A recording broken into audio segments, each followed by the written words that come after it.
कोई आगे नहीं जाएगा। जाओ जाओ पीछे हटो। मैडम, हम आम पब्लिक नहीं है मैडम, हम रिपोर्टर्स हैं। आप बता सकती हैं इस केस में क्या प्रोग्रेस है? प्रेस को क्यों नहीं बताया जा रहा है कि उस लड़की की कंडीशन क्या है? मैडम, हम सब ये जानना चाहते हैं कि लड़की सुरक्षित है या नहीं, बताइए मैडम। मैडम, बोरवेल्स के मेंटेनेंस को लेके गवर्नमेंट ने कई स्ट्रिक्ट रूल्स बनाए हैं, पर कोई उन्हें फॉलो नहीं करता है। आए दिन बच्चे बोरवेल में गिर रहे हैं। आप इसके बारे में क्या कहेंगी? आज की तारीख में सैकड़ों बोरवेल्स खुले पड़े हैं। उसके लिए आपने अब तक क्या एक्शन लिया है मैडम? आप बताती क्यों नहीं? आप चुप क्यों है मैडम? मैडम, आप यहाँ की कलेक्टर हैं। क्या आप इस केस को सीरियसली लेंगी या बाकी प्रॉब्लम्स की तरह इसे भी इग्नोर कर देंगी? इतने सालों से बोरवेल में फंसे लोगों को निकालने के लिए प्रॉपर इक्विपमेंट्स भी अवेलेबल नहीं करवा पाए। ऐसा कब तक चलेगा? हम क्यों कुछ नहीं कर पा रहे मैडम? सिर्फ एक रस्सी लटका के लड़की को कैसे बचाएंगे? हमें सच सच बताइए मैडम, बच्ची जिंदा है या मर चुकी है? आप लोग प्लीज अपने माइक और कैमरास बंद कर दें, क्योंकि मैं इंटरव्यू नहीं दे रही हूँ और ना ही कोई स्पीच दे रही हूँ। इस वक्त जो भी कहूँगी आपके लिए वो महज एक न्यूज़ ही होगी। आपके सवाल सुन के और आपका गुस्सा देखकर पता चलता है कि आप जमींदार को अरेस्ट करवाना चाहते हैं और उस बच्ची को सेफ देखना चाहते हैं। आप में से किसने पूछा कि मैं जमींदार को अरेस्ट करवाऊंगी? मैंने पूछा मैडम। वो जरूर अरेस्ट होगा और मैं वादा करती हूँ शाम तक दंशिका बोरवेल से बाहर आ जाएगी, पर इसके लिए आप लोगों को कोऑपरेट करना होगा। Thank you. आज की ये घटना देश का आम आदमी ही नहीं बल्कि इस देश के सभी एमपीज, हर मिनिस्टर और शायद प्रेसिडेंट भी टीवी पर ये देख रहे होंगे। उस बोरवेल में अमीर आदमी की बेटी होती तो अब तक शायद सबके स्टेटमेंट्स आ चुके होते, पर चूंकि लड़की पुअर फैमिली से बिलोंग करती है, उसे कोई क्यों नहीं पूछ रहा। ये अमीरी और गरीबी का अंतर युगों से चला आ रहा है। जब किसी अमीर आदमी पे मुसीबत आती है तो नेशनल न्यूज बन जाती है, लेकिन गांव के गरीब पर मुसीबत आती है तो कोई इंटरेस्ट नहीं लेता। किसी बड़े शहर में अगर किसी लड़की के साथ रेप हो जाता है तो उसे नेशनल इशू बना दिया जाता है, पर छोटे कस्बों में छेड़छाड़ हो, रेप हो या फिर लड़की के साथ तो उसे इग्नोर कर दिया जाता है। आज क्राइम से ज्यादा इम्पोर्टेंट क्राइम की लोकेशन या विक्टिम का सोशल स्टेटस है। जमींदार को अरेस्ट करो, अरेस्ट करो, अरेस्ट करो, अरेस्ट करो, जमींदार को अरेस्ट करो, अरेस्ट करो, अरेस्ट करो, अरेस्ट करो। मंत्री जी हाय हाय, मंत्री जी हाय हाय। एक्सक्यूज मी मैम, एमएलए जी आए। लोकेशन पर पहुंच गया हूँ, रखता हूँ। नमस्ते मैडम। नमस्ते सर। मैडम, मुझे तो लगा आप ऑफिस से ऑपरेशन हैंडल कर लेंगी, पर आप तो यहाँ लोकेशन पे हैं। मैडम, मैंने सबको इन्फॉर्म कर दिया था। एक सेकेंड मैडम, आपने प्रेस से कहा कि आप जमींदार को अरेस्ट करेंगे, अच्छी बात है। अब आप चुप रहिएगा मैडम, पब्लिक को मैं समझा दूंगा। बस आप डीएसपी को फोर्स मत करो। आप मेरी बात समझ रही ना? आज जो मैं एमएलए हूँ उसके पीछे उन्हीं का हाथ है। रूलिंग पार्टी के आदमी को आप अरेस्ट नहीं कर सकती, इसीलिए थोड़ा संभल के मैडम। मुझे तो ये बताया गया कि लड़की का पिता आपकी पार्टी का वर्कर है। हाय हाय, मंत्री जी हाय हाय, मंत्री जी हाय हाय, मंत्री जी हाय हाय। सर। हाँ बोलो। वो औरत पागल है क्या? हाँ, मुझे तेवर दिखाएगी? वो किसी आम सरकारी कर्मचारी की तरह नहीं है, स्ट्रेट फॉरवर्ड है। उससे कहो मुझसे बात करे। अच्छा ठीक है मैडम। मंत्री जी लाइन पर हैं। सर। सुनो। जी बताइए सर। तुम्हें इस मामले में दखल देने की जरूरत नहीं है और ना ही जमींदार को अरेस्ट करने की। सर। Hello hello. मैं कुछ बोल पाती उससे पहले उन्होंने फोन काट दिया। जाकर अपने मिनिस्टर से कह दो कि आज शाम तक मैं उन्हें अरेस्ट करवा कर रहूंगी।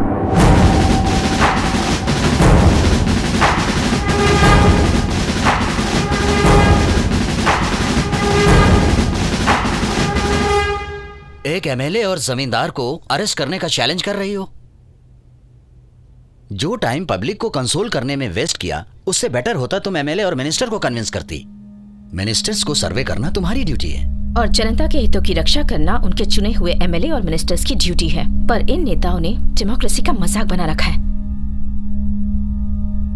नेता कितना भी गलत करे या झूठ बोले, पब्लिक उन्हीं की पूजा करती है और उनकी भलाई की सोचने वाले तुम जैसे ऑफिसर्स के लिए उनके मन में कोई इज्जत नहीं होती।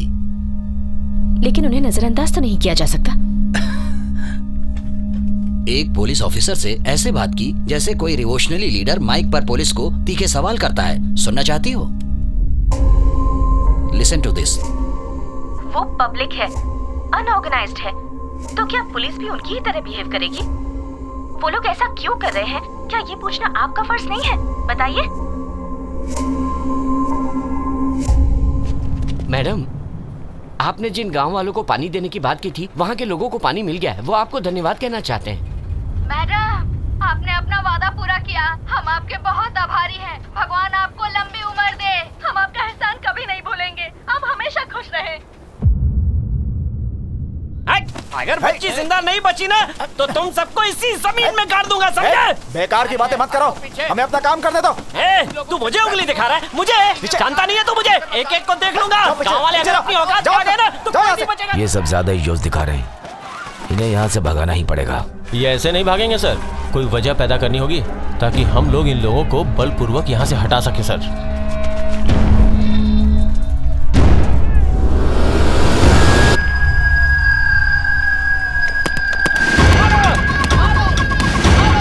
गांव वाले पत्थर मार रहे हैं हम पर। वो पब्लिक है, अनऑर्गेनाइज्ड है। ऐसा बिहेव करोगे? वो लोग ऐसा आखिर कर क्यों रहे हैं, ये जानने की कोशिश कीजिए। ऐसी क्रिटिकल सिचुएशन को इस तरह से हैंडल करते हैं आप। ये सब कुछ इसी वक्त बंद करवाइए। मैडम, ये गांव वाले एक नंबर के अनपढ़ और गंवार हैं। ये बातों से नहीं मारने वाले। तो मैं खुद जाके उनसे बात करती हूँ। मैडम, आप मत जाइए, मैं धनपाल को भेजता हूँ, वो उन्हें समझा देगा। इतना वक्त नहीं है हमारे पास, मैं जाकर बात करती हूँ। मैडम, वो इस लायक नहीं कि आप उनसे बात करें।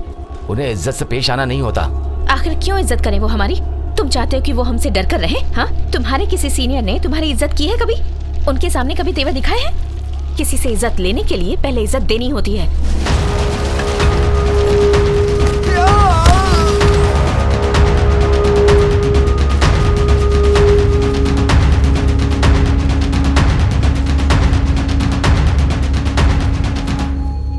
कौन है वहाँ?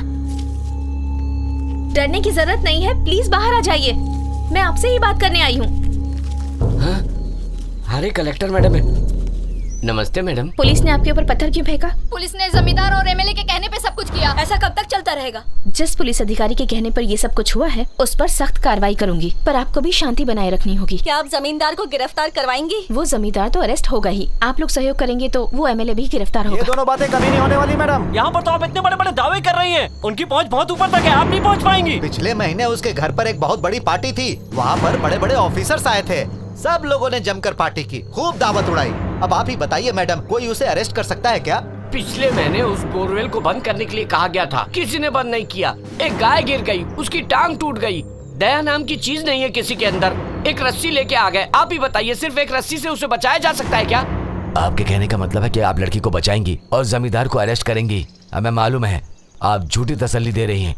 कृपा करके हमें हमारी हालत पर ही हमें छोड़ दीजिए मैडम। मैडम, पानी।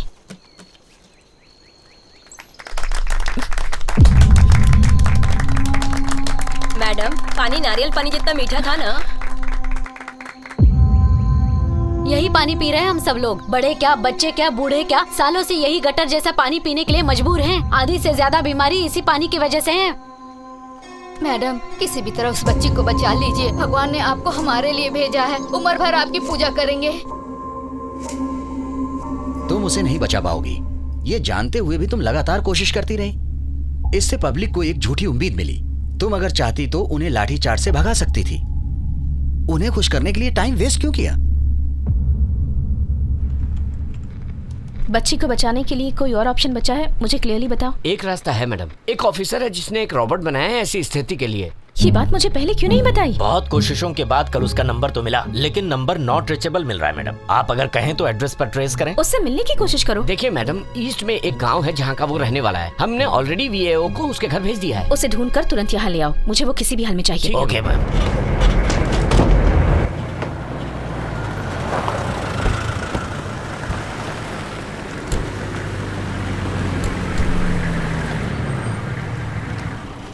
Hello Maharajan, captain ji Maharajan. Good afternoon. Good afternoon madam. Please come. Yes ma'am.